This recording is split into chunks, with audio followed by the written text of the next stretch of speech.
السلام عليكم ورحمة الله وبركاته. إن الحمد لله نحمده ونستعينه ونستغفره ونعوذ بالله من شرور أنفسنا وسيئات أعمالنا. من يهده الله فلا مضل له ومن يضلل فلا هادي له. وأشهد أن لا إله إلا الله وحده لا شريك له وأشهد أن محمدا عبده ورسوله صلى الله عليه وعلى آله وصحبه أجمعين وسلم تسليما كثيرا. أما بعد. Jemaah sekalian rahimani Allah wa iyyakum.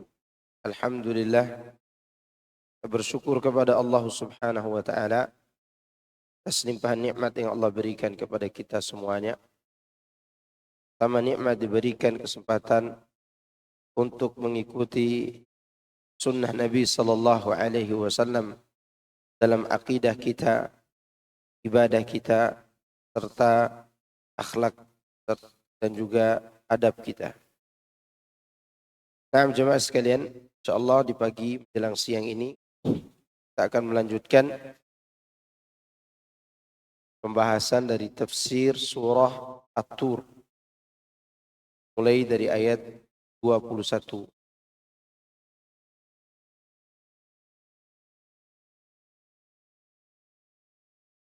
A'udzu billahi minasy syaithanir rajim. Bismillahirrahmanirrahim. والذين آمنوا واتبعتهم ذريتهم بإيمان ألحقنا بهم ذريتهم وما ألتناهم من عملهم من شيء كل امرئ بما كسب رهين وأمددناهم بفاكهة ولحم مما يشتهون يتنازعون فيها كأسا لا لغو فيها ولا تأثيم ويطوف عليهم غلمان لهم كأنهم لؤلؤ مكنون وأقبل بعضهم على بعض يتساءلون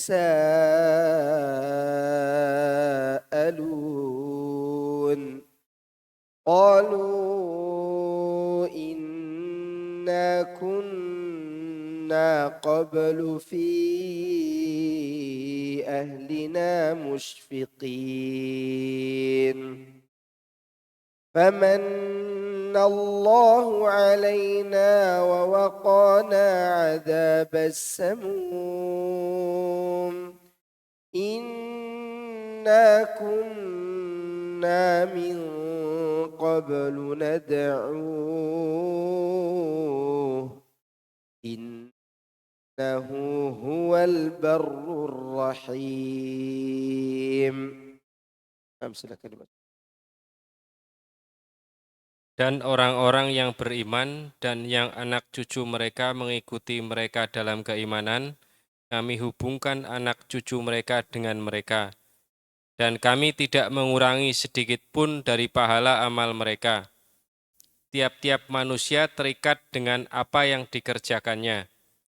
Dan kami beri mereka tambahan dengan buah-buahan dan daging dari segala jenis yang mereka inginkan.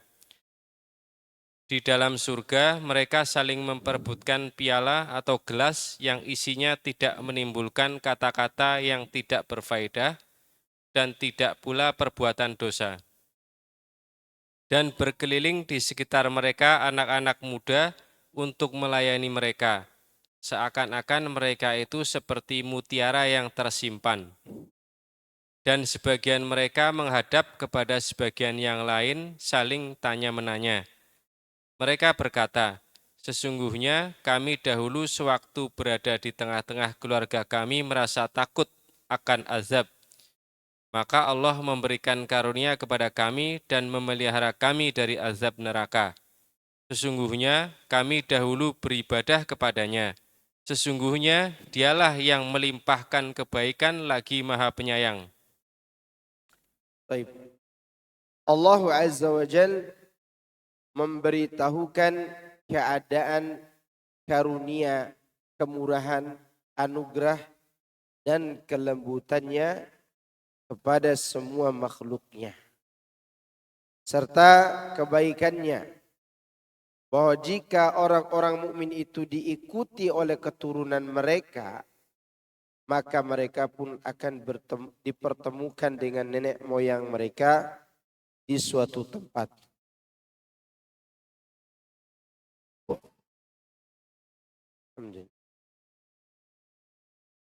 Meskipun amal perbuatan mereka tidak sampai pada amal perbuatan nenek moyang mereka. Agar nenek moyang mereka itu merasa senang dengan kehadiran anak-anaknya di sisi mereka. Yaitu di tempat kediaman mereka. Mereka dikumpulkan dengan cara yang paling baik.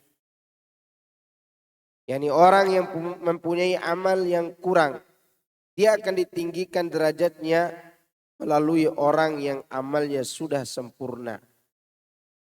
Demikian itu sama sekali tidak menjadikan amalannya berkurang dan kedudukannya menurun sehingga terjadi kesamaan antara orang ini dengan orang yang tinggi derajatnya tadi. Oleh karena itu Allah katakan, alhaqna bihim dzurriyyatahum wa ma alatnahum min amalihim min syai'. Kami hubungkan anak cucu mereka dengan mereka dan kami tidak mengurangi sedikit pun dari pahala amal mereka itu. Sebagian ulama mengatakan peristiwa ini terjadi secara permanen. Pertemuan ini terjadi secara permanen. Bukan bertemu sesekali, bukan. Jadi ayah yang melakukan amal ketaatan yang luar biasa dan iman dan amal itu dia ajarkan kepada anak-anaknya. Mereka pun berusaha mengikuti ayah dan ibunya. Tapi dalam prakteknya tentu ada nilai kurang, ada nilai lebih antara amal ayah dan anak ini. Namun karena telah sama keimanannya, anak yang tadinya seharusnya mendapatkan derajat yang rendah ditinggikan oleh Allah karena kemuliaan ayahnya. Dan ditinggikan anaknya itu tidak mengurangi kemuliaan ayahnya. Maksudnya begini, kalau kau mau bertemu dengan anakmu, kau harus bayar tebusan. Dengan cara diturunkan beberapa derajat baru ketemu di tengah. Tidak demikian. Justru anaknya dibawa naik kepada ayahnya dan ayahnya tidak mendapatkan kekurangan dari balasan itu. Makanya Allah katakan wa ma alatnahum min amali min syai'. Kami tidak akan pernah menyia-nyiakan anak mereka, kami tidak akan pernah menyia-nyiakan amal kalian sedikit pun. Ya, ini menunjukkan bahwa Allah membalas semua amal dengan sempurna. Tidak ada yang dikurangi gara-gara ada orang lain yang ikut serta dalam kemuliaan itu. Sebaliknya juga demikian. Anak dengan bapaknya, kalau bapaknya mendapatkan tempat yang di bawah derajat anaknya, maka ayahnya akan diangkat kepada derajat anaknya. Sebagaimana disebutkan dalam riwayat Ibnu Majah, Ada bapak-bapak yang diangkat kepada derajat yang tidak sesuai dengan amalnya. Dia bertanya, dari mana derajat ini? Dari mana balasan ini? Maka dijawablah kepadanya, min istighfari waladika saleh. Ini hasil istighfar anakmu yang soleh. Makanya anak-anak itu jangan terlalu banyak diiming-imingkan cita-cita dunia.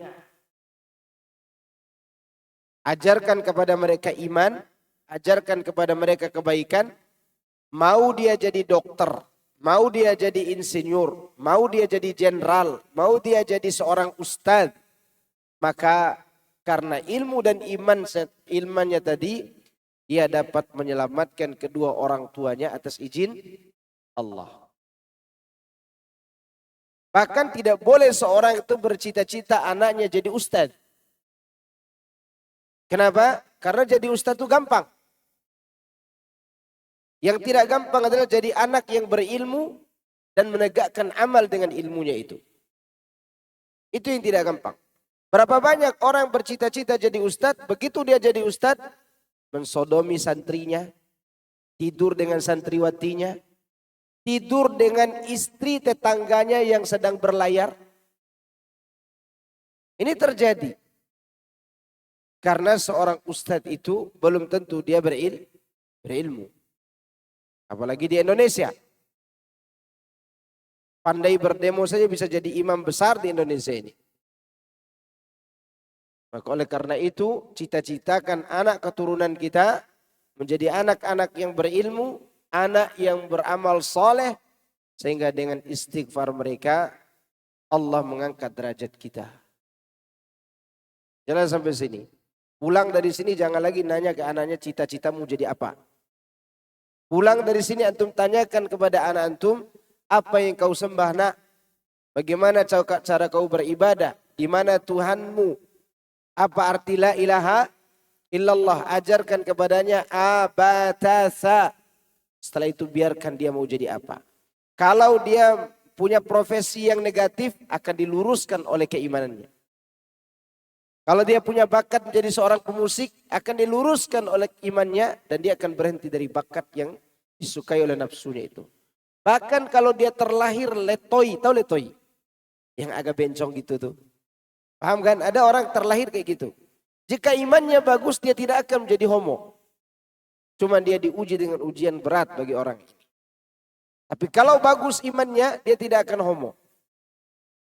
Walaupun dia terlahir apa? Letoi. Agak kewanita-wanitaan. Disuruh pergi kampak kayu, dia malah main karet. Iya. Ini adalah cara seorang ayah mencari kemuliaan. Berapa banyak orang yang anaknya sudah menjadi jenderal, orang tuanya ditelantarkan. Betul nggak? Saya dulu pernah jualan senter. Ini cerita sedikit. Saya bingung setelah menikah nih cari makan apa nih yang bagus.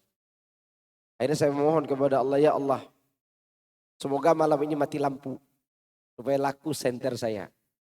Ya mati lampu saya laku senter. Tapi siang hari juga saya jual sampai saya bertemu dengan ibu-ibu yang berada di kios kecil pinggir jalan gitu. Karena saya lihat murung, mayun gitu kayak orang bersedih. Saya tawarkan kepada ibu itu, Bu, saya akan simpan senter saya di sini, tak usah ibu bayar. Bayarnya setelah laku. Akhirnya ngobrol lah kita, saya buat dia tersenyum, tertawa gitu kan. Dia ngomong, nak, selama saya bersama anak saya tidak pernah tersenyum. Anak saya seorang anggota, pokoknya dia perwira anaknya. Terus kenapa ibu tinggal di rumah gubuk kayak gini? Karena anakku sudah tidak mau lagi mengakui saya anak. Bayangkan, durhaka itu. Terus bukankah ibu yang bercita-cita dia jadi itu? Iya. Coba dulu dia jadi ustadz kayak engkau, kata dia begitu. Kalau jadi ustadz kayak saya dicemburui istri, Bu, gitu. Jadi kata dia, coba dia jadi ustadz, dia tidak akan durhaka kayak gini. Lalu saya katakan bersabar saja ibu. Terus berdoa kepada Allah agar dia kembali kepada jalan yang benar. Itu menunjukkan bahwa tidak semua yang kita inginkan menjadi apa? Baik. Tidak semua yang kita harapkan menjadi apa? Baik.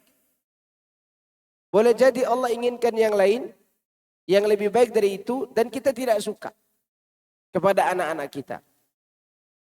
Mungkin antum bercita-cita anak antum jadi tentara, jadi polisi, jadi seorang insinyur, jadi seorang dokter.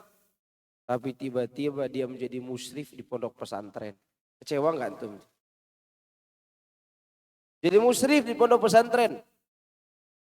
Yang gajinya 300.000 sebulan, kerjanya sehari semalam kerjanya. Boleh jadi itu lebih baik baginya. Kenapa? Karena dia punya doa untuk antum semuanya. Dia tidak lupa dengan orang tuanya. Itulah kemuliaan. Makanya di sini Allah memberi motivasi kepada kita agar mendidik anak-anak kita di dalam keimanan yang benar. Meskipun tingkatan amal kita berbeda. Di sini ada anaknya di pondok pesantren. Yang anaknya udah hafal 15 juz. Udah hafal 30 juz. Antum arba'in aja enggak selesai. Ya kan? Arba'in udah selesai. Apalagi juz 30. Tentu ini adalah derajat yang berbeda. Tapi ingat, bila imannya ini sama-sama diistiqomahkan sampai mati, maka saat itu mereka akan saling menarik kepada tingkat teratas. Ya. Apakah sebatas anak dengan ayah saja? Bagaimana dengan istri? Tentunya amal suami dengan istri berbeda apa sama? Beda dong. Ya kan? Suaminya pergi kerja, istrinya di rumah pontang-panting di rumah. Suaminya bekerja keras mungkin dengan ujub, istrinya di rumah dia kerja keras tidak ada yang memuji. Kan ada seperti itu. Ada enggak? Ada. Amal pun berbeda di antara keduanya, tapi iman tetap sama. Apakah bisa bertemu dalam satu tempat? Bisa. Seperti disebutkan dalam surah Zukhruf ayat 67. Di mana Allah katakan ayat 67, 68 dan seterusnya. Udkhulul jannata antum wa azwajukum tuhbarun. Masuklah kalian ke dalam surga bersama pasangan kalian tuhbarun. Dalam keadaan apa? Mendapat nikmat. Padahal keduanya berbeda amalnya. Keduanya berbeda amal. Maka karena mereka sama-sama beriman kepada Allah dan mempertahankan iman itu sampai mati, ketika mereka bertemu di surga dipertemukan secara permanen. Secara apa? Permanen. Karena nanti ada pertemuan yang tidak permanen. Bertemu dengan kawan-kawan, bertemu dengan teman-teman yang kemudian diajak ngobrol. Kalau antum kehilangan teman dan ketemu di dunia ini, apa antum tinggal serumah dengan dia setelah itu? Enggak kan? Enggak, antum paling ketemu di kafe, bertemu di tempat-tempat wisata. Kita duduk makan-makan di warung Padang gitu kan. Setelah itu baru kita pisah lagi, ya kan? Ketemu sebentar itu senang enggak? Senang. Bagaimana kalau ketemu dengan anak istri yang sekian lama dipisahkan oleh kematian? Tidak 10 tahun, tidak 20 tahun. Mungkin ribuan tahun sampai hari kiamat kan baru ketemu lagi. Sampai ada keputusan apakah fulan di surga atau fulan di neraka. Kan begitu kondisinya. Maka oleh karena itulah ikhwan fiddin azakumullah, kita harus semangat mendidik keluarga kita dalam keimanan. Hatta istri kita keluar tanpa kaos kaki, kita harus cemburu.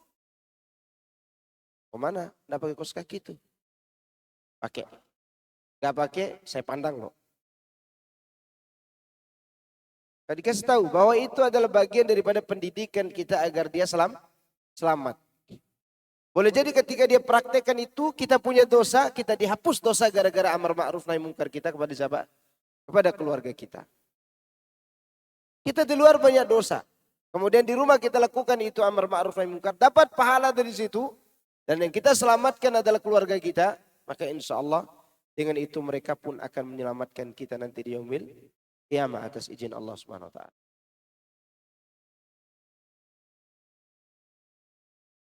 Ini yang kita harapkan daripada apa yang Allah jelaskan ini.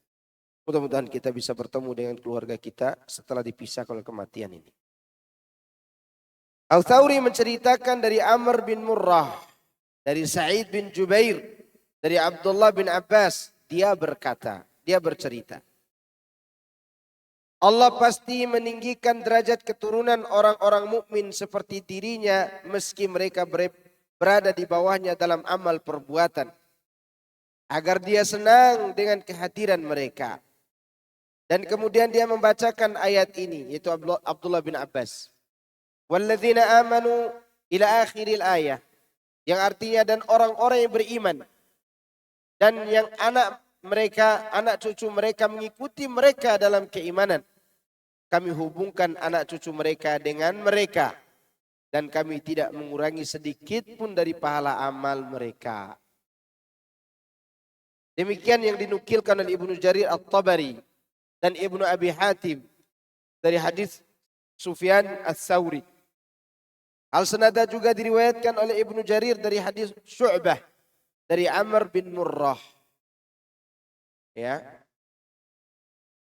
Jadi tujuannya agar kita tambah bahagia. Antum kalau lihat orang kehilangan anak dan diberitahukan anaknya ada di suatu tempat, hari ini juga dia akan pergi beli tiket pesawat untuk berangkat ke tempat tersebut, ya kan? Dan dia akan gembira siapapun anaknya pada saat ini. Lalu bagaimana kalau ketemunya di surga? Tempat yang penuh dengan keindahan. Tentu kehadiran anak-anak itu atau keluarga itu memberi nilai tambah dalam nikmat surga. Begitu. Surga itu sudah nikmat, sudah menenangkan. Begitu dihadirkan keturunan, lebih tenang dan lebih bahagia lagi. Itu yang dimaksud oleh Ibnu Abbas radhiyallahu anhu. Dan adapun mengenai firman Allah dengan lafaz berikut ini. Walladzina amanu wattaba'atuhum dzurriyyatuhum biimanin alhaqna bihim dzurriyyatahum. Ibnu Abi Hatim menceritakan dari Ibnu Abbas, mereka adalah keturunan orang mukmin yang meninggal dunia dalam keadaan beriman. Meski tempat tinggal orang tua mereka lebih tinggi daripada tempat tinggal mereka, namun mereka tetap dipertemukan dengan orang tua mereka tanpa mengurangi sedikit pun amal perbuatan mereka. Maksudnya amal perbuatan orang tua mereka.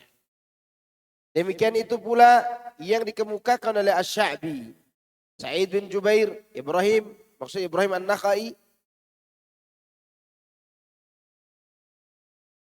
Kemudian Qatadah, Abu Saleh, Ar-Rabi' bin Anas, Ad-Dhahak, dan Ibnu Zaid bin Aslam. Dan itu pula yang menjadi pilihan Ibnu Jarir. Antum coba ingat perkataan Ibnu Katsir ini. Selalu beliau katakan jadi pilihan Ibnu Jarir. Maksud Ibnu Jarir sini adalah Ibnu Jarir At-Tabari. Pemilik tafsir klasik namanya Tafsirut Tabari. Dan Ibnu Katsir banyak mengambil dari situ.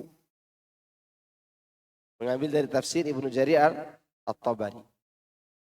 Dan tafsir Tabari itu lebih luas, lebih panjang. Ya. Karena di dalamnya dibawakan pendapat-pendapat para salaf sebelum dia. Dan itu buku tafsir yang klasik. Yang lebih dahulu daripada tafsir-tafsir setelahnya.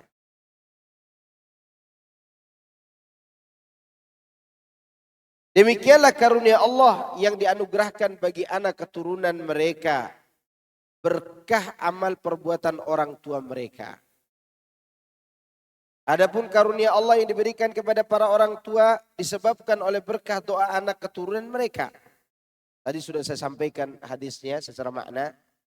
Di sini disebutkan lafadznya. Imam Ahmad meriwayatkan dari Abu Hurairah.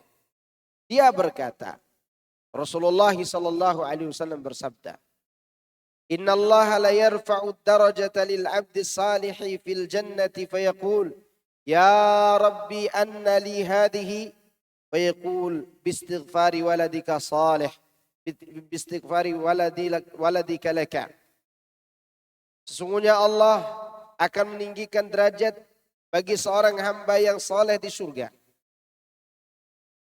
Dan kemudian hamba ini bertanya, wahai Rabbku, dari mana aku mendapatkan derajat ini? Maka Allah pun menjawab dengan istighfar permohonan ampun anakmu untukmu. Tentu anak yang soleh. Sanad hadis ini sahih, tapi perawi tidak meriwayatkannya dari sini saja. Ya, juga ada di dalam Sunan Ibnu Majah riwayat ini. Ya. Disebutkan dalam riwayat yang lain, yaitu riwayat Imam Muslim sebagai penguat hadis di atas. Idza mata ibnu Adam inqata'a 'amaluhu illa min salasin. Sadaqatin jariyah aw ilmin yuntafa'u bihi aw waladin salihin yad'u lahu. Jika anak Adam meninggal dunia, maka terputuslah semua amalnya kecuali 3. Sedekah jariyah, ilmu yang bermanfaat, dan anak soleh yang mendoakannya. Ya, sedekah jariyah. Kemudian ilmu yang bermanfaat. Serta anak soleh yang mendoakan orang tuanya. Allah katakan kullu mri'in bima kasaba rahin. Setelah Allah jelaskan apa yang dia berikan kepada orang yang beriman. Lebih daripada apa yang mereka lakukan. Jadi balasan ini melebihi apa? Amal orang yang beriman. Kalau kepada orang beriman Allah membalas perbuatan mereka dengan fadl. Fadl. Tahu fadl? Fadl itu karunia. Yang mana balasannya lebih daripada amal. Sedangkan ketika Allah membalas orang kafir, dia balas dengan al-adl, keadilan. Yang mana balasan itu sesuai dengan apa? Amal mereka. Maka di sini Allah katakan kullu mri'in bima kasaba rahin. Tiap-tiap manusia terikat dengan apa yang dikerjakannya. Di sini setelah Allah menceritakan tentang kedudukan karunia, yaitu pengangkatan derajat anak keturunan ke derajat orang tua mereka tanpa melalui amal perbuatan yang mampu mengantarkan mereka ke tingkat itu. Lalu kemudian yang maha kuasa memberitahukan tentang kedudukan keadilan. Tetapi dia tetap tidak akan menimpakan siksa kepada seorang pun atas dosa dan juga kesalahan orang lain. Begini, konfidence. Allah menceritakan, dia akan mengangkat derajat anak yang mengikuti ayahnya di dunia ini dalam keimanan. Jika di dunia ini ayahnya beriman, beramal soleh, anaknya durhaka, dan ayahnya sudah memberitahukan ini kesalahan, ini kebenaran, sudah dijelaskan dalil-dalilnya, tetap dia durhaka, tetap dia kafir, tetap dia musyrik, maka kemusyrikan, kekafiran mereka ini tidak menurunkan ayahnya dari surga. Karena dosa tetap ditanggung sendiri oleh pemilik dosa itu. Gitu. Makanya kalau di rumah tangga, ikhwan fillah azakumullah, jangan bosan-bosan melakukan amar ma'ruf nahi mungkar meskipun tidak didengar. Karena antum akan berdosa ketika tidak amar ma'ruf nahi mungkar. Dan tidak akan disiksa setelah itu ketika orang yang di dalam keluarga kita tidak menerimanya. Atau bahkan mereka masuk neraka misalnya. Waliyadzubillah. Dan itu tidak menurunkan derajat kita dari mana? Dari surga. Apakah kufurnya istri Nabi Nuh dan Nabi Lut menurunkan derajat dua Nabi itu? Tidak. Maka Allah katakan, kanata tahta abdaini min ibadina salihin. Dua wanita ini, yaitu istri Nabi Nuh dan Nabi Lut, di bawah didikan dua Nabi kami yang saleh. Tetap dikatakan apa? Saleh. Keburukan istrinya tidak menjatuhkan derajat kesolehan dua Nabi ini. Demikian juga ketika istri mereka dimasukkan ke dalam neraka. Demikian juga anak Nabi Nuh Yang Allah katakan dia bukan amal solehmu. Ya, dia adalah anak yang durhaka maksudnya. Dan Nabi Nuh tidak menanggung dosa. Makanya di sini makna daripada kullu mri'in bima kasaba rahin, yaitu seorang tidak akan dibebani oleh dosa orang lain. Baik itu dosa bapak maupun dosa anak. Maka jika ada di antara kita yang dalam kondisi sakit, hendak meninggal dunia, kita kasih wasiat. Nanti saya mati, jangan ditahlil. Jangan dilakukan acara kenduri. Jangan ada acara rawahan. Saya mohon jasad saya dikuburkan secara sunnah. Antum sudah pesankan itu tapi mereka tetap berbuat bid'ah. Yang nanggung dosa siapa? Mereka, bukan antum. Antum insya Allah tidak akan tersiksa gara-gara itu. Karena kita sudah menitip apa? Pesan yang baik. Karena berkumpul-kumpul itu hakikatnya adalah meratap. Dan itu dosa. Ketika berkumpul kemudian menyusahkan sohibul bait membuat makanan. Kecuali makanan itu dibawa orang dari luar. Berbeda itu. Ya. Selanjutnya wa amdadnahum bifakihati wa lahmin mimma yashtahun. Dan kami beri mereka tambahan dengan buah-buahan dan daging dari segala jenis yang mereka yashtahun. Yashtahun dari sinilah diambil kata syahwah. Kata apa? Syahwah. Syahwat. Artinya di surga ada syahwatnya. Ada syahwat yang baik. Syahwat yang baik yaitu yang diinginkan. Betul-betul diinginkan. Betul-betul disukai itu maksudnya. Ya kalau cuma dikasih kulkas bekas tidak terlalu bersyahwat kepadanya. Tapi ini adalah dikasih kenikmatan yang luar biasa. Yang sangat disukai manusia. Dengan berbagai macam kenikmatan. Makanya diantaranya adalah buah-buahan dan daging-daging. Buah-buahan itu ikhwan fillah azakumullah disebutkan dalam tafsir Ibnu Jarir At-Tabari. Buah bidara saja. Bidara. Tahu bidara kan?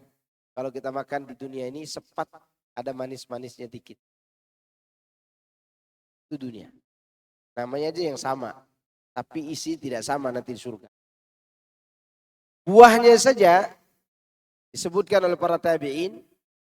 Ada 20 warna, 20 bentuk, 20 rasa, 20 wangi. Baru buah apa itu? Bidara. Ajibnya, antum lagi makan sesuatu misal buah anggur. Terlintas dalam pikiran, saya ingin buah apel gitu kan. Maka tidak perlu antum petik dulu. Buah anggur tadi langsung berubah jadi apel di mulut antum. Ya. Kalau hidup kayak gitu di dunia ini dan kita kaya raya, belum tentu nikmat. Kena penyakit gula kita tidak gerak-gerakan. Ya. Di sana enggak. Di sana itu tetap nikmat. Luar biasa. Demikian juga di sana diberikan daging dari berbagai macam atau jenis binatang yang menjadikan orang berselera dan menarik hati.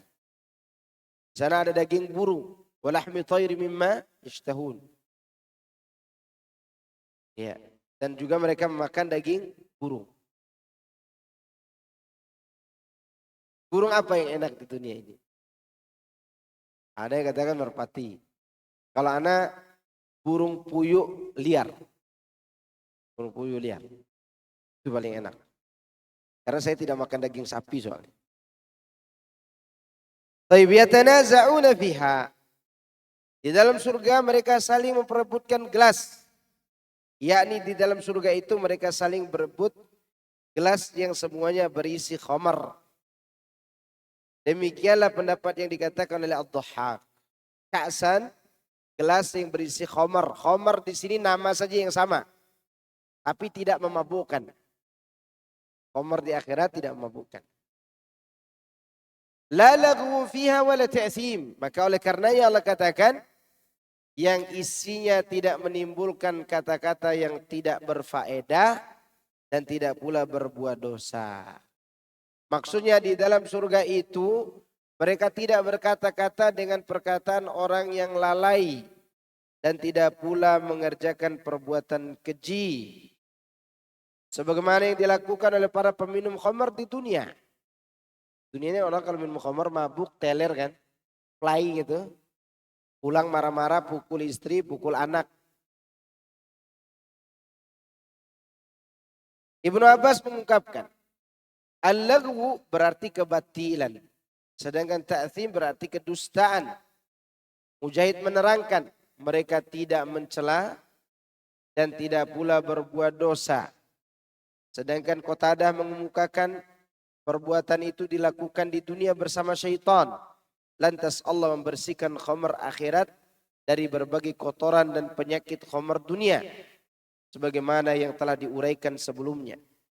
Dengan demikian, khamar tersebut telah bersih dari zat-zat yang memusingkan kepala dan menimbulkan sakit perut serta menghilangkan kesadaran akal secara total.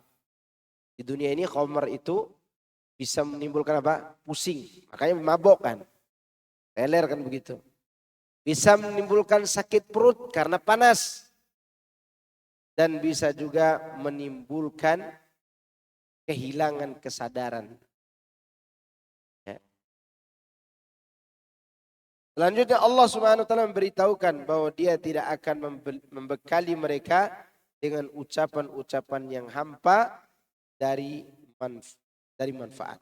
Baik. Antum coba perhatikan surat Al-A'raf.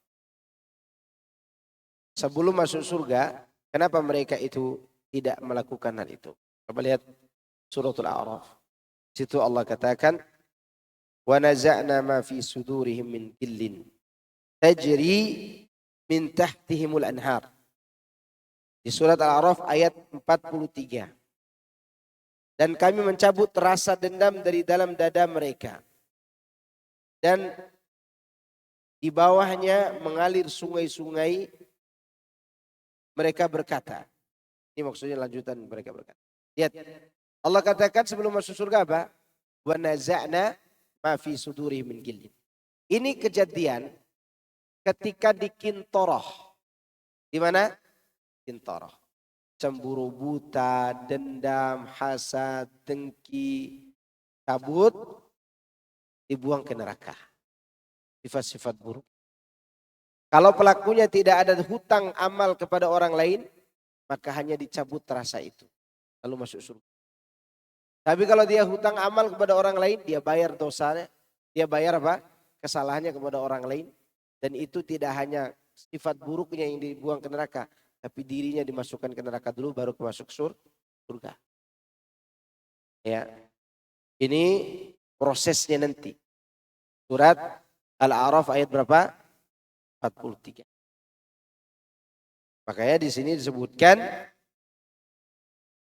di sana tidak ada dosa lagi, tidak ada kata-kata kotor lagi. Dan sudah tidak ada lagi orang-orang yang berlomba-lomba dengan judi online. Ada. Ini kan lomba-lomba yang baik ini. Tidak ada lagi yang mabok. Wa yatufu alaihim gilmanun lahum ka'annahum lu'lu'um maknun. Dan berkeliling di sekitar mereka gilman, yaitu anak-anak muda untuk melayani mereka. Seakan-akan mereka itu mutiara yang tersimpan. Jadi pelayannya aja seperti apa? Mutiara. Hal itu dimaksudkan untuk memberitahu keadaan pelayan-pelayan dan pengiring-pengiring mereka di surga kelak. Seakan-akan mereka seperti mutiara yang halus yang tersimpan dalam keindahan, keelokan, serta kebersihan dan keindahan pakaian mereka. Ya. Jadi para pemuda ini betul-betul bersih, ya, bersih dan menyenangkan para penduduk surga. Wa aqbala ba'duhum ala ba'di yatasaalun. Nah, ini ayat ke-25 ini berbicara tentang pertemuan, perbincang-bincang yang tidak bersifat permanen. Ya. Dan sebagian mereka menghadap kepada sebagian yang lain saling tanya menanyakan. Maksudnya mereka saling tatap muka, berhadap-hadapan seraya berbincang-bincang dan bertanya-tanya tentang amal perbuatan dan keadaan mereka di dunia. Jadi seakan-akan ada waktunya kita berbicara, dulu kamu masuk surga karena apa? Kok kamu bisa masuk surga sama anak istrimu? Kok kamu bisa begini dan begitu? Apa yang kau lakukan? Itu bertanya nanti. Kan ada waktu kita bertemu. Hal tersebut sama dengan apa yang diperbincangkan oleh para peminum khamr tentang berbagai hal yang dahulu pernah dikerjakan di dunia. Maka di antara jawaban sebagian mereka, kenapa mereka masuk surga? Qalu inna kunna qablu fi ahlina musyfiqin. Ini rahasia keluarga sakinah mawaddah warahmah sampai ke surga itu. Ya, rahasianya ada di ayat ini. Mereka berkata sesungguhnya kami dahulu sewaktu berada di tengah-tengah keluarga kami ini orang-orang yang musyfiqin. Musyfiqin itu tidak sekedar takut, tapi sangat berhati-hati dari perkara yang haram. Berhati-hati dari perkara yang haram. Mau kasih makan anak istri, dia pikir dulu, ini hasil dari apa ini? Pekerjaan saya apa? Dia betul-betul takut di tengah-tengah keluarganya. Dan ini yang dilakukan oleh para salaf kita dulu. Subhanallah, mereka sangat hati-hati. Contoh, Khalifah yang mulia Umar bin Abdul Aziz. Umar bin Abdul Aziz. Itu Umar bin Abdul Aziz, sebelum dia menjadi khalifah, dia orang yang sangat suka berdandan, tampan, wangi, ya, suka berdandan dia. Begitu dia diangkat sebagai khalifah, maka dia menjadi orang yang sangat-sangat tidak terurus karena takut hartanya bercampur dengan harta negara. Itu dia takuti. Sampai suatu hari dia lagi melayani tamunya. Tamu negara kalau bahasa kita. Di tamu negara ini disajikan buah-buahan di atas meja. Dan buah-buahan ini dibeli dari Baitul Mal, uang negara. Bukan uang pribadi. Datanglah anaknya mengambil apel itu. Anaknya masih kecil. Diambil. Ya. Ditarik lagi oleh Umar bin Abdul Aziz. Taruhlah. Anak ini mengadu kepada emaknya tentang apa yang dia rasakan dari perbuatan ayah. Setelah tamu pulang, akhirnya terjadi diskusi antara Umar bin Abdul Aziz dengan istrinya. Istrinya bertanya, kenapa engkau mengambil kembali apel dari buah hati? Kata si ayah, yang paling hancur hatinya ketika anakku meletakkan kembali buah itu adalah aku. Aku tidak tega anakku tidak mengambil buah itu. Tapi aku lebih tidak tega lagi kalau daging anak ini mengkonsumsi yang bukan haknya sehingga dia dibakar neraka. Itulah Umar bin Abdul Aziz. Maka ketika Umar bin Abdul Aziz meninggal dunia, dia tidak meninggalkan harta warisan buat keluarganya. Dan ini boleh bagi pemimpin negara. Tapi tidak boleh bagi kita. Kita kalau punya harta, mau meninggal dunia jangan disumbangkan semua sebelum kita meninggal. Karena kita tahu ini harta kita, ini bukan harta orang lain. Sedangkan Umar bin Abdul Aziz melakukan itu karena khawatir hartanya bercampur dengan harta negara. Maka semua hartanya dihibahkan kepada negara. Sehingga anak istrinya tidak mendapatkan warisan dari beliau. Khawatiran sangat luar biasa. Lalu ditanya oleh sahabatnya, bagaimana keadaan mereka jika kau tinggalkan dalam kondisi seperti ini, wahai Umar.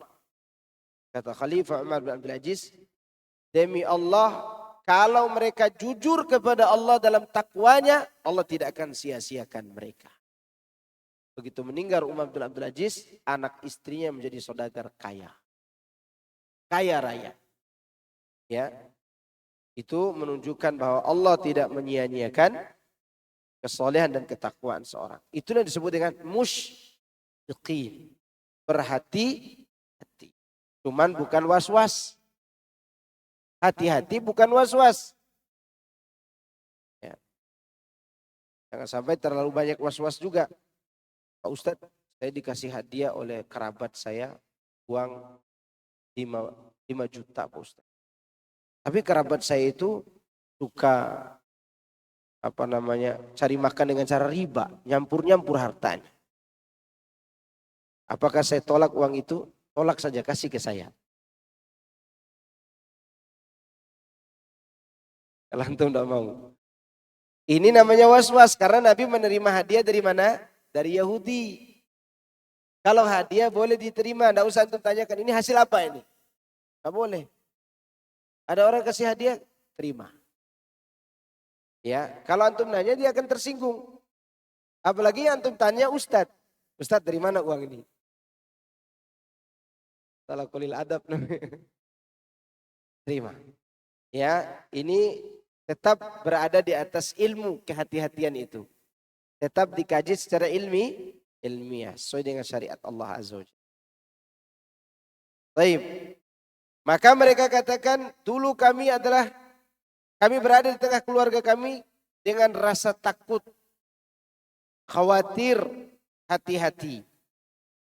Maksudnya adalah manakala kami di bumi dan masih berada di tengah anggota keluarga kami benar-benar dalam kondisi takut dari Rabb kami dan juga dari azab serta hukumannya.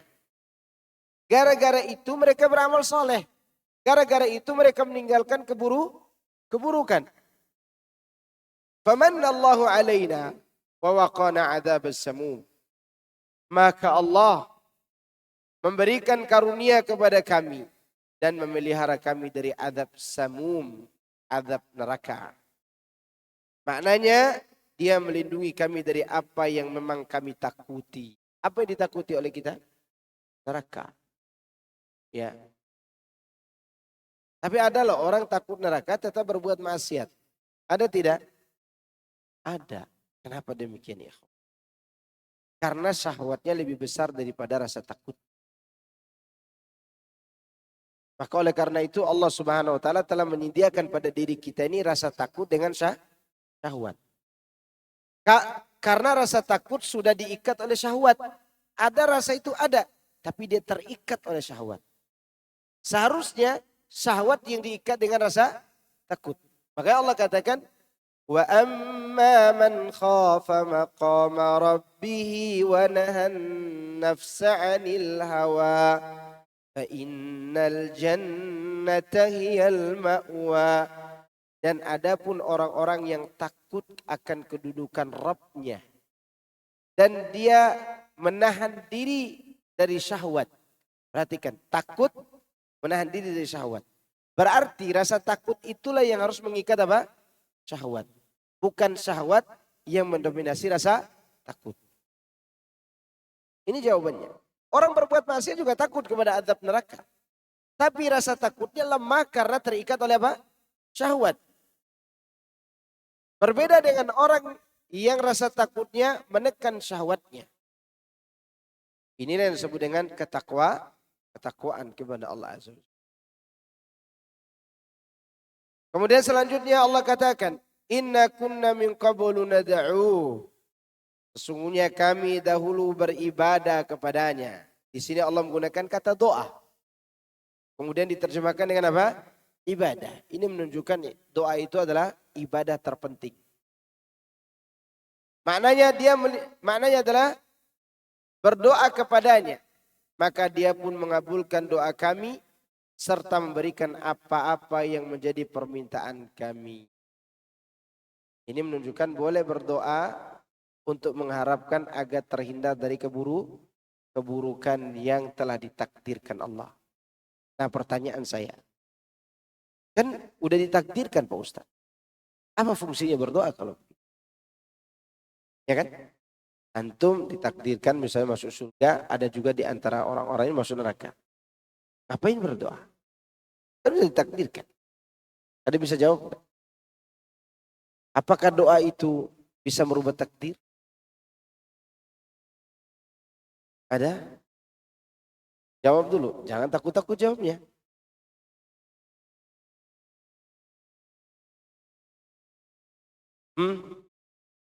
Bisa apa tidak? Bisa apa tidak? Ya kalau antum tidak jawab saya pulang ini. Ya. Bisa. Doa itu bisa merubah takdir. Dalilnya Rasulullah SAW mengatakan dalam hadis yang derajatnya hasan, la yaruddul qada illa du'a. Tidak ada yang merubah, tidak ada yang menolak takdir kecuali doa. Ini dalil qauliyah. Dalil prakteknya doa kunut.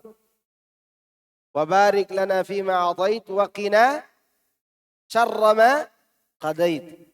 Berkahilah apa yang telah kau berikan kepada kami dan jagalah kami dari keburukan yang kau takdirkan. Maka jangan putus asa dengan doa. Doa itu sangat luar biasa. Makanya di sini mereka berdoa. Ingat ikhwan, tidak ada doa yang tidak dikabulkan Allah kecuali yang melanggar aturan doa. Contoh melanggar aturan doa, doa memutus silaturahmi. Doa supaya tetap langgeng dalam kemaksiatan. Contohnya apa Pak Ustaz? Contoh, ya Allah, nomor HP ku namanya Jufrin. Itu sebenarnya nomor mantanku. Jangan sampai istriku tahu, kata dia. Ya, ini maksiat namanya. Tak boleh. Kemudian doa memutus silaturahmi. Seperti kita lihat ada orang melihat anaknya nakal, ya Allah binasakan anak saya, misalnya begitu, enggak boleh. Antum doa minta kepada Allah agar anak antum baik. Ya. Kemudian doa yang berlebihan. Terlalu merinci doanya. Ya Allah, aku jomblo sudah 30 tahun ya Allah. Aku ingin jodoh yang tinggi 175. Tidak terlalu putih, tidak terlalu hitam gitu. Ini terlalu rinci. Doanya Rabbana hablana min azwajina wa dzurriyyatina qurrata a'yun waj'alna lil muttaqina imama. Berilah aku istri yang salehah ya Allah. Ada tambahan cantik. Boleh enggak itu? Selama dia tidak dirinci enggak apa-apa. Ada sahabat Nabi lagi berdoa, anaknya lagi berdoa di Ka'bah. Ya Allah, berilah aku surga, tapi di sebelah kanan. Ditegur oleh ayahnya. Ini doa yang berlebihan, tidak boleh seperti itu. Minta jannah. Tak perlu minta kanan atau kiri. Atau minta emperan. Antum tahu ada emperan surga itu? Ya. Ada. Jadi maka doa itu harus apa? Yang jelas. Yang kita butuhkan. Makanya hamba-hamba ini berdoa kepada Allah. Agar terhindar dari apa? Keburukan dunia dan akhirat. Dan doa terbaik adalah Rabbana atina fid dunya hasanah. Kenapa doa ini terbaik? Karena doa ini mengandung semua yang kita butuhkan. Maka Nabi SAW selalu mengulangi doa ini. Rasulullah SAW selalu mengulangi apa? Doa ini. Ya. Dan dia saking banyak pengulangannya sampai para ulama mengatakan innallaha yuhibbul mulihina fid du'a. Sesungguhnya Allah suka orang yang mengulang-ulangi isi rintihannya. Lalu mereka berdalil dengan perbuatan Nabi. Dulu Nabi mengulang-ulangi Allahumma Rabbana atina. Dan tidak boleh putus asa dalam doa. Ada seorang sahabat. Dia berbuat dosa yang begitu besar. Dia takut diazab oleh Allah. Dia berkata kepada Allah, ya Allah jika nanti di hari kiamat kau siksa aku. Maka segerakan siksa itu di dunia ini agar aku tidak disiksa hari kiamat. Allah pun memberikan bala dan ujian kepadanya. Berupa sakit yang membuat tulangnya dibungkus oleh kulitnya yang tipis. Tidak ada dagingnya. Sakit parah, hampir membuat dia murtad karena tidak sanggup. Lalu Nabi SAW datang kepadanya. Apa yang kau minta kepada Allah sehingga Allah mengujimu seperti ini? Lalu dia ceritakan doanya. Nabi mengatakan, tidakkah engkau meminta kepada Allah al-afiyah, keselamatan? Lalu Nabi pun mengajarkan doa tadi. Dan ucapkanlah Allahumma Rabbana atina fid dunya hasanah. Ya. Doa ini menjadi remeh di hati kaum muslimin. Kenapa? Karena sudah dinyanyikan. Ya kan? Ini masalahnya. Ini doa besar, agung. Meminta kepada Allah kebaikan dunia dan akhirat. Dan dijaga dari api neraka. Ya. Dan tidak perlu kita putus asa dalam berdoa. Kadang orang berdoa. Tapi setelah itu dia berhenti berdoa. Kenapa ente berhenti berdoa? Sudah berkali-kali saya berdoa Pak Ustaz. Tak dapat-dapat kata dia begitu. Jangan. Berdoa minta kepada Allah.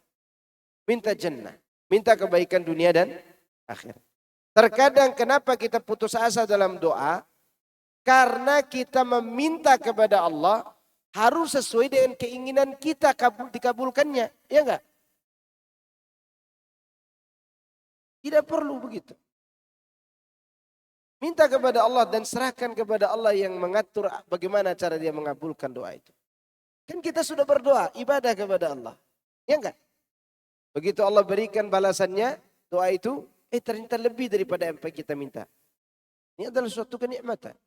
Terkadang Allah tidak berikan sesuai dengan kita minta, tapi dia tolak musibah dari kehidupan kita. Yang seukuran dengan doa itu.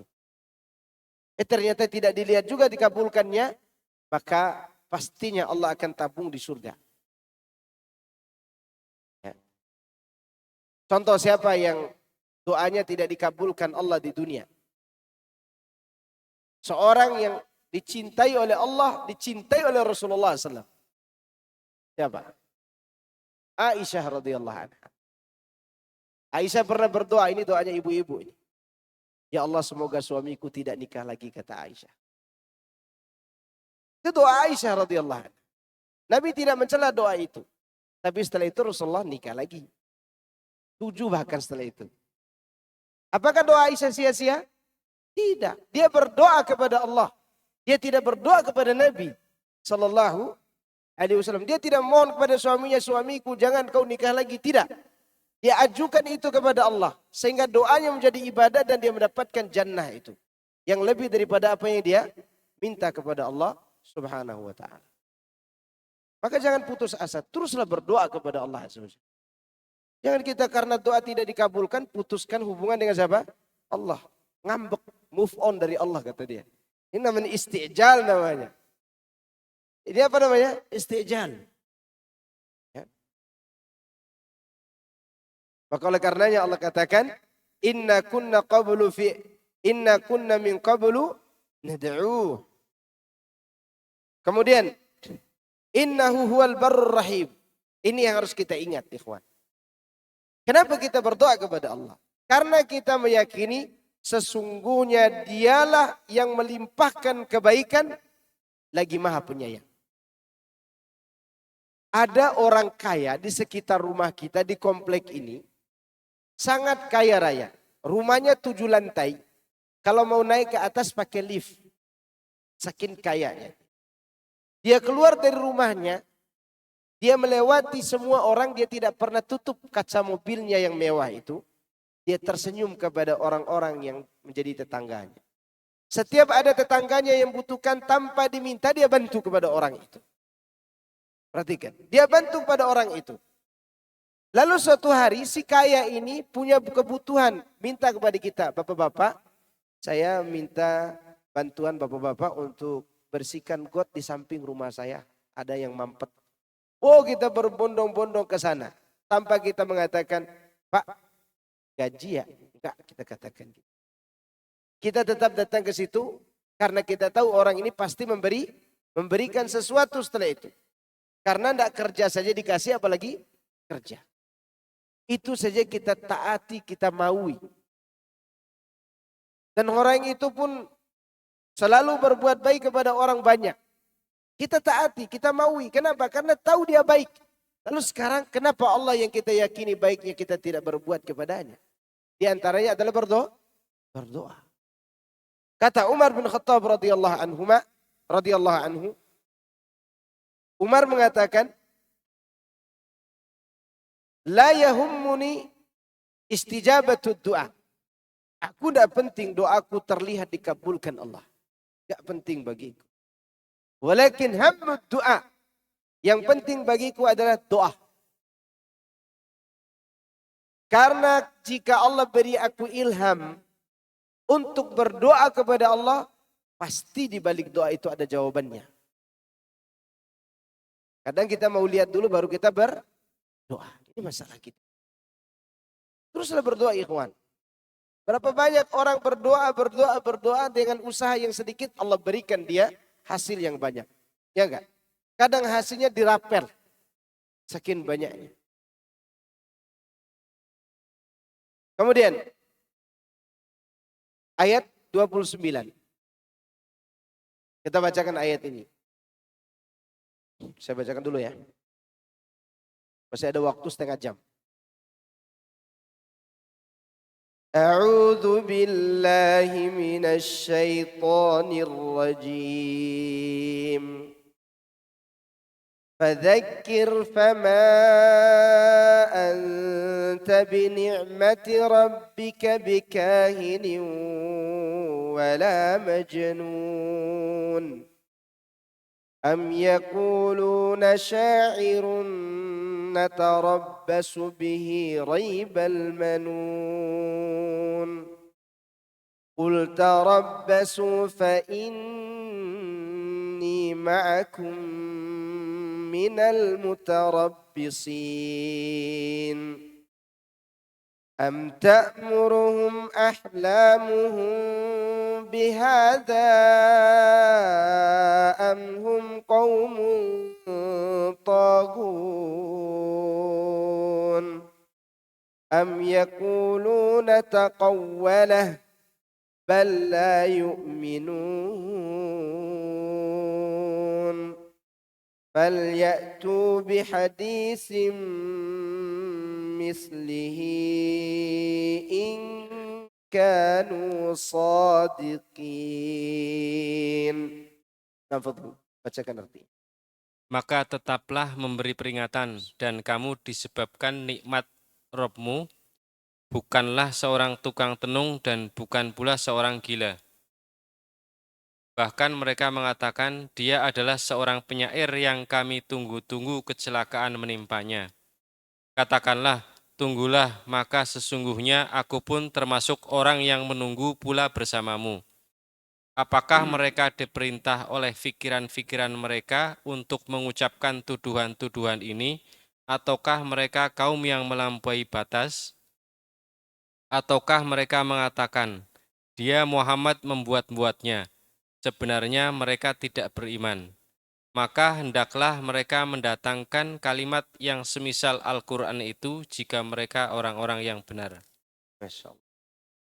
Allah berfirman seraya memerintahkan Rasul Muhammad sallallahu alaihi wasallam untuk menyampaikan risalahnya kepada seluruh hambanya dan juga mengingatkan mereka atas apa yang sudah dia turunkan kepada Nabi Muhammad SAW. Kemudian dia menyangkal tuduhan yang diucapkan oleh orang-orang yang berbuat dusta dan berbuat kekejian. Di mana Allah Ta'ala berfirman, fadzakir, maka tetaplah engkau memberikan peringatan. Fama anta bini'mati rabbika bikahini wala majnun. Dan kamu disebabkan nikmat Rabbmu bukanlah seorang tukang tenung dan bukan pula seorang yang majnun. Majnun apa artinya kemarin? Kerasukan jin atau gila. Majnun itu objek. Objeknya jin. Sedangkan yang menjadi pelaku pembuat kerasukan itu siapa? Jin. Jin yaitu yang merasuki, majnun yang dirasuki. Ya. Dan juga bisa diartikan gila. Orang yang kehilangan akal. Maksudnya segala puji syukur kehadirat Allah, Rabbku, Aku bukanlah seorang dukun sebagaimana yang dikatakan oleh orang-orang bodoh dari kalangan orang-orang kafir Quraisy dan para dukun yang menerima berita dari jin, ya, dan bukan pula para dukun yang menerima berita dari jin melalui ucapan yang mereka dapatkan dari berita langit. Bukan aku, kata Nabi. Wala majnun, dan juga bukan orang yang majnun, yakni orang yang dirasuki syaitan melalui sentuhan gangguannya. Jadi ini langsung definisi majnun yang disebut oleh siapa? Ibnu Katsir. Majnun adalah orang yang dirasuki syaitan melalui sentuhan syaitan itu.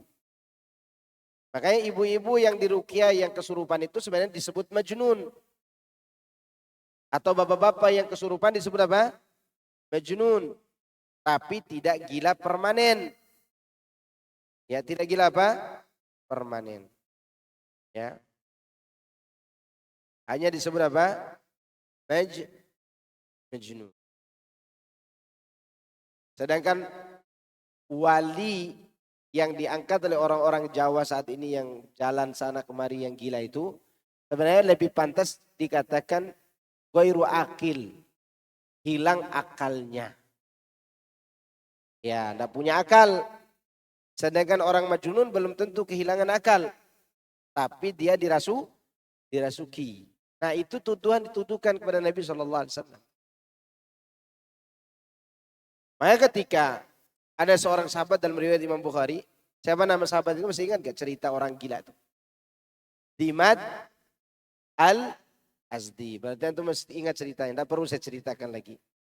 Kasihan ibu-ibu di belakang tidak pernah dengar ceritanya. Yang mana Dimad itu menilai, Dimad ini sebagai apa waktu itu? Tukang ruqyah. Ini menunjukkan Dimad mengartikan majnun dengan apa? Kerasukan. Bukan orang yang hilang akal. Orang yang kerasukan. Maka kata Dimad Al-Azdi, karena waktu itu dia tukang ruqyah ala jahiliyah, dia katakan, aku akan ruqyah Muhammad. Ternyata kebalikannya, dia yang diruqyah. Dia diruqyah. Tinggal sebut apa? Innal hamdalillah. Yang hari ini kalau kita sebut di atas mimbar innal hamdalillah, orang-orang mengatakan Wahabi ini. Itulah dia cerita Nabi SAW disebut gila. Lalu Allah berfirman mengingkari ucapan mereka tentang diri Nabi Muhammad SAW. Am yakuluna syairun natarabbasu bihi raibal manun. Bahkan mereka mengatakan dia adalah seorang penyair yang kami tunggu-tunggu kecelakaan menimpanya. Yakni sebagai ini sebagai pengingkaran ya. Afwan. Yakni berbagai peristiwa yang terjadi dari waktu ke waktu. Itulah yang disebut dengan raibal manun. Kata al-manun berarti kematian. Mereka menerangkan, kami menunggunya dan bersabar atasnya hingga datang kematian kepadanya dan beristirahat darinya dan dari kesibukannya. Jadi orang kafir itu menunggu Nabi Muhammad SAW mati. Ya. Hingga datang kematian kepadanya dan beristirahat. Mereka beristirahat dari dakwah Nabi SAW. Ini menunjukkan orang kafir, orang yang menyimpang, orang musyrik, pelaku bid'ah sangat tidak betah ketika ada orang yang mengajar kepada tauhid. Senang dia mati orang yang mengajar kepada tauhid. Qul tarabbasu fa inni ma'akum minal mutarabbisin. Katakanlah, tunggulah. Maka sungguhnya aku pun termasuk orang yang menunggu pula bersamamu. Maksudnya tunggulah. Sesungguhnya aku akan menunggu kalian dan kalian akan mengetahui menjadi milik siapa akhir akibat yang baik dan kemenangan di dunia dan di akhirat. Siapa akan menang? Ya, kita saling menunggu ini. Am ta'muruhum ahlamuhum bihadza? Apakah mereka diperintahkan oleh pikiran-pikiran mereka untuk mengucapkan tuduhan-tuduhan itu? Maksudnya apakah akal pikiran mereka yang memerintahkan mereka untuk mengungkapkan kata-kata batil yang diketahui pasti bahwa hal itu hanya kedustaan dan yang dibuat-buat semata. Jadi mereka itu Berkata demikian dengan apa? Pikiran. Antum coba perhatikan orang yang sesat. Selalu yang dikedepankannya adalah pikiran, hasil pikirannya. Anda boleh contohkan satu contoh. Ketika kita katakan Allah di atas arsy, okay? Kita memakai apa ucapan itu? Kita menggunakan dalil apa? Al-Quran. Ar-Rahmanu ala arsy istawa. Baik. Mereka yang mengatakan Allah tidak di atas arsy, apa dalilnya? Mereka olah pikirannya. Dalam pikirannya adalah kalau Allah dikatakan di atas arsy sama dengan makhluk. Terus apa makna dia di atas itu? Oh, maknanya adalah dia berkuasa. Lalu mereka katakan seperti seorang bupati yang menguasai kursi. Tidak 24 jam dia di atas kursi. Lihat, perhatikan. Dia tidak sadar pada saat yang sama dia sedang menyamakan Allah dengan siapa? Bupati. Dia tidak sadar itu. Dia sedang menyamakan kekuasaan Allah seperti seorang bupati. Di mana bupati menguasai kursi, anggota dewan menguasai kursi, presiden menguasai kursi, tidak 24 jam dia duduk di atas kursi itu. Ya enggak? Lalu dia pakailah pikiran itu untuk melawan nas yang jelas. Inilah cara-cara orang sesat sejak dulu sampai hari ini dan sampai runtuhnya dunia. Bahwa kebatilan itu keluar dari apa? Pikiran semata.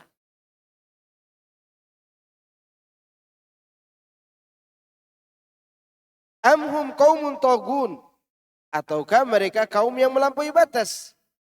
Yakni tetapi mereka itu kaum yang melampaui batas, sesat lagi membangkang. Inilah yang menjadikan mereka berkata demikian kepadamu. Orang kalau dia tidak sanggup membantah dalil pasti mengeluarkan tuduhannya enggak? Ya atau tidak? Sekarang apa senjata terakhir orang menuduh dakwah tauhid ini? Dakwah Wahabiyah. Itu tuduhannya. Wahabi, gembong teroris. Padahal kita nunjuk orang pakai pena aja enggak berani, apalagi jadi apa? Teroris. Am yaquluna taqawwalah. Atau mereka mengatakan dia membuat-buatnya. Maksudnya Muhammad membuat-buat dan mengada-ngadakan dari diri sendiri. Dan yang mereka maksudkan adalah Al-Quran. Makanya kan bingung. Tokoh orang kafir yang bernama Al-Walid bin Mughirah. Ketika Abu Jahal mengatakan itu yang diucapkan Muhammad itu syair. Enggak, kata Al-Walid. Ini debat nih, dua kafir ini. Antara tokoh dengan buzzernya. Ya. Kata Abu Jahal dia penyair. Kata Al-Walid bin Mughirah, tak. Kan kamu tahu anak ini penyair ulung di Mekah ini, kata Al-Walid bin Mughirah. Tidak ada di Mekah ini orang yang paling bagus syairnya melebihi syair aku, kata Al-Walid. Dan ucapan Muhammad itu sama sekali tidak ada miripnya dengan syair. Ya. Itu mereka sendiri yang mengingkari. Ya. Makanya oleh karena itu Allah bantah. Mereka mengira Quran itu syair. Tidak. Akan mereka sendiri yang mengakui itu. Sebenarnya mereka tidak beriman. Intinya itu. Intinya mereka tidak beriman. Yakni kekufuran mereka lah yang telah mendorong mereka agar mengatakan apa yang telah mereka ucapkan. Falyatu bihaditsin misli in kanu shadiqin. Maka hendaklah mereka mendatangkan kalimat yang semisal dengan Al-Quran. Jika mereka orang-orang yang benar. Maksudnya kalau mereka benar dalam ucapan yang mereka katakan. Dan mereka berbuat-buat itu. Maka hendaklah mereka mendatangkan seperti Al-Quran yang dibawa oleh Muhammad SAW. Mana yang seperti Al-Quran? Gak akan ada di dunia ini seperti Al-Quran. Seindah apapun kata yang kita ucapkan tetap tidak akan pernah menyamai apa? Al-Quran. Seandainya mereka berkumpul dan ditambah lagi oleh seluruh penduduk bumi, baik dari kalangan jin maupun manusia, niscaya mereka tidak akan bisa mendatangkan yang semisal dengan Al-Quran atau 10 surat yang serupa dengan Al-Quran, bahkan tidak dapat mendatangkan suatu serupa dengan satu surah Al-Quran. Makanya Musailamah Al-Kadzab, tahu Musailamah? Ya, nabi palsu di zaman Nabi. Dia ingin menyaingi surah Al-Asr. Lalu dia buat surah tentang kelinci. Kelinci, oh kelinci. Ya, ekormu pendek, telingamu panjang, larimu cepat. Apa maksudnya? Ya, tidak ada maksudnya.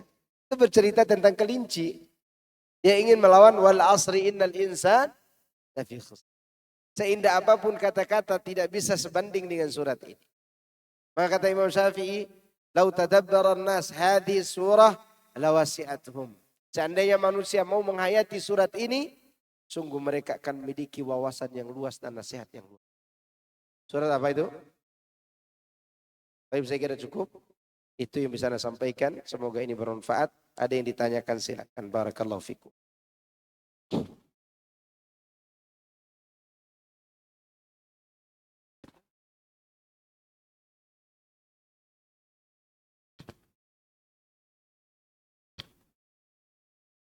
Ustaz menanya, Silakan. banyak sering lihat jamaah setelah sholat Jumat, nah kadang ada yang 2 rakaat, ada 4 rakaat. Setelah sholat Jumat. Iya, Yang benar 4 rakaat. Dua tapi. kadang-kadang ada yang 2 rakaat di masjid. Tidak apa-apa. Tidak apa-apa. Saat pekan lalu ada menyampaikan dosa yang dilakukan sendirian akan menghapus amal. Bisa dijelaskan lagi Pak Ustaz? Iya.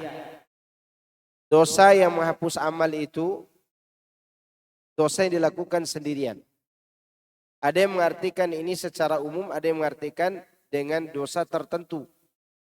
Yaitu mengambil hak orang lain dalam pengkhianatan.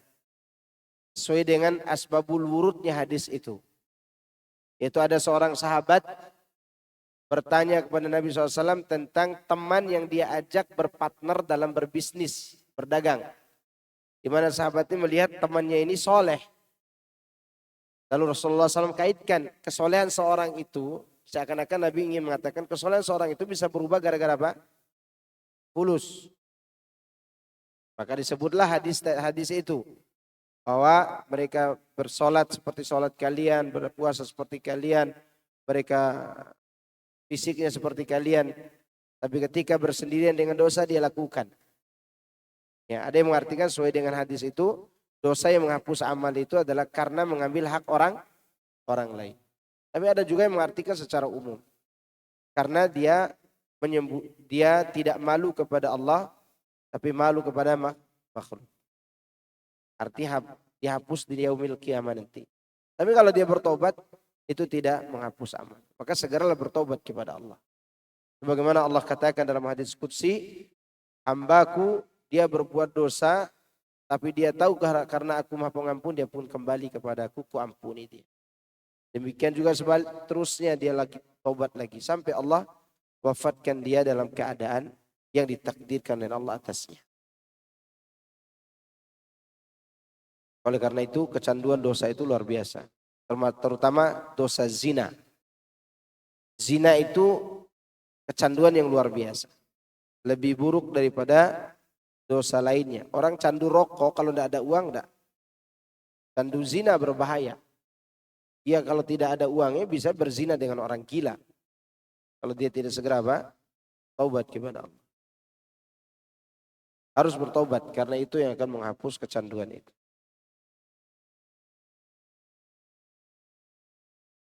Bagaimana dengan hadis yang isinya maknanya lebih kurang siang beramal, malam taubat, lalu dosa lagi. Ya itu tadi sudah saya sebutkan.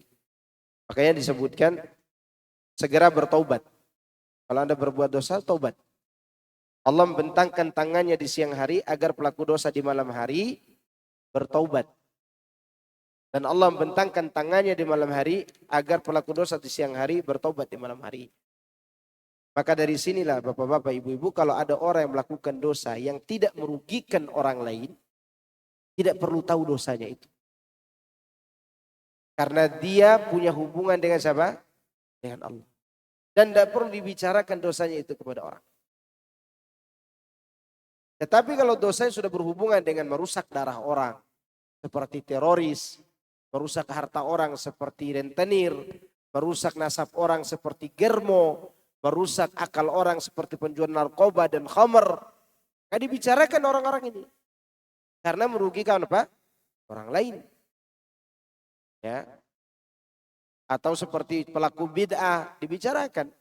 Tapi kalau dia dosa di antara dia dengan Allah, ya boleh jadi ketika kita bicarakan saat ini dia berbuat dosa demikian, dia sedang berada di sudut rumahnya meminta ampun kepada Allah.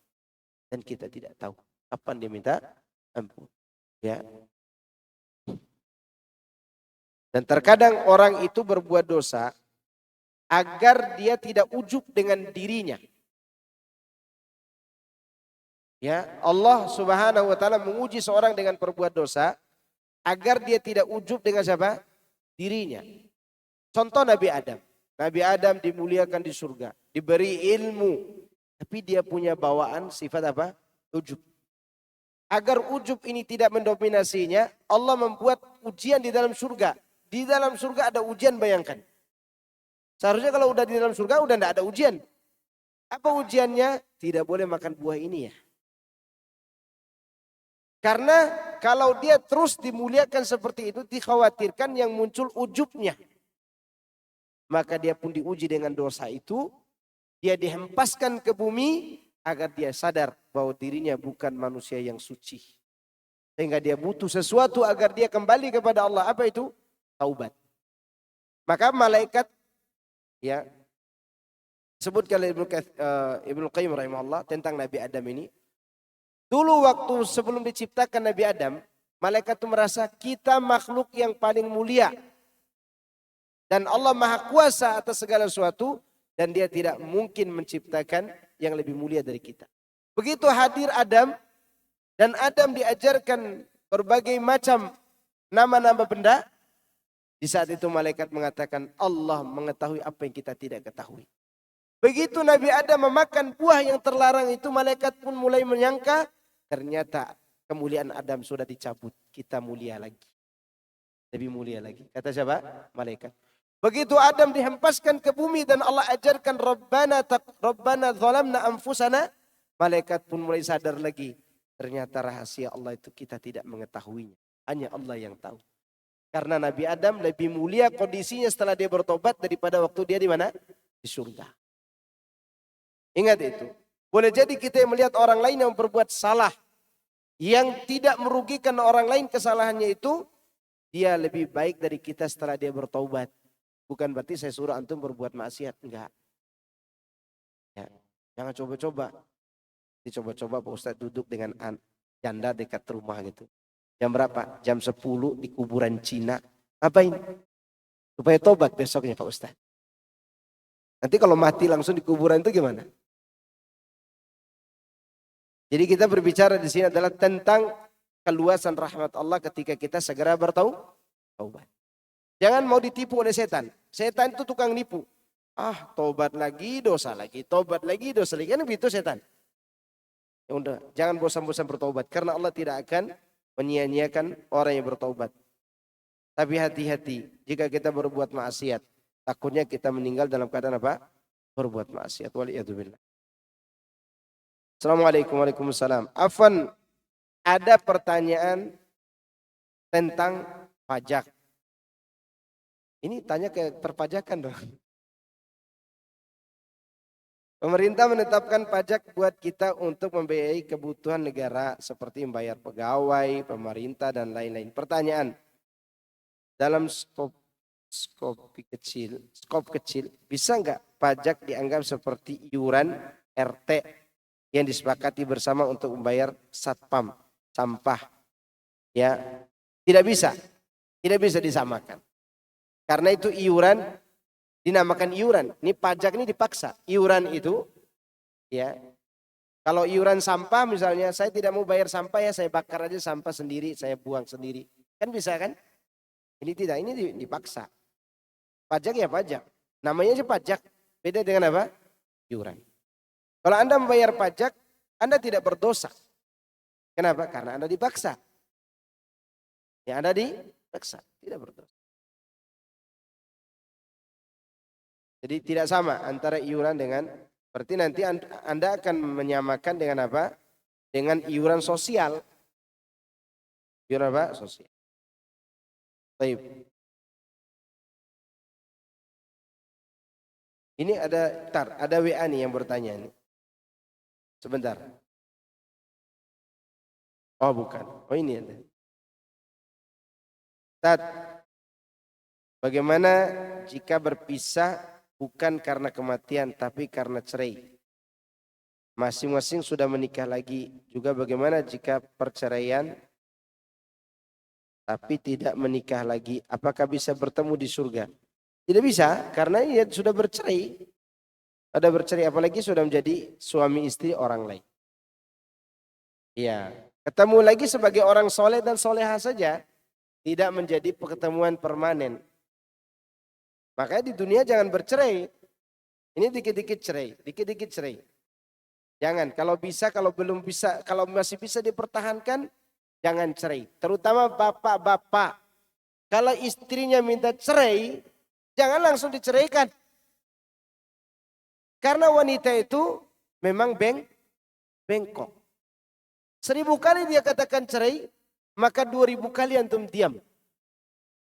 Bahkan kalau dia lagi minta cerai, antum pergi tidur di musola. Sampai dia berhenti mengatakan kata itu. Ya. Kita berpengalaman kayak enggak juga.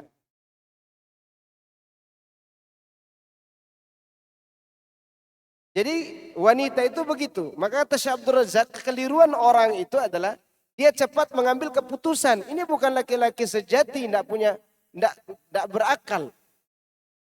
Karena wanita itu memang begitu. Terkadang yang salah itu kita. Wanita itu kalau selesai masalahnya dia menyesal kok. Mana buktinya menyesal? 9 bulan lagi punya anak setelah itu. Padahal baru selesai bertengkar. Ya enggak? Bertengkar suami istri itu, malamnya bertengkar hebat. Tetangga dengar, sampai tetangganya pagi hari masih panas dada ke tetangganya itu. Karena mendengar pertengkaran yang hebat tadi malam. Tapi subuh suami istrinya udah mandi basah. Paham gak? Tetangga masih panas dadanya, mereka udah kering rambut, sudah basah rambutnya. Suami istri itu begitu. Kalau Anda mau tidak bertengkar dengan istri dan suami, mati aja sekalian. Biar ditanya oleh malaikat mungkar dan nakir. Yang salah terkadang kita. Tidak mengerti psikis wanita.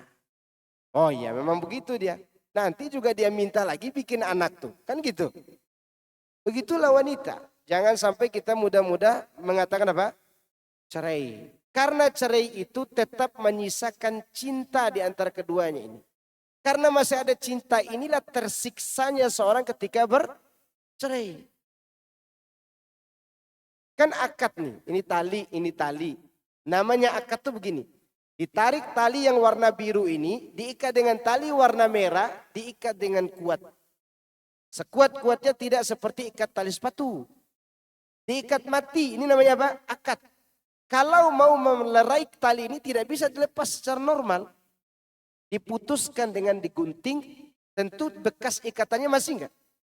Itulah rasa itu. Maka pertanyaan ini pertanyaan curhat sebenarnya. Masih ada rasa di balik itu. Jika Anda masih membenci pasangan yang telah berpisah dari Anda, itulah cinta sebenarnya.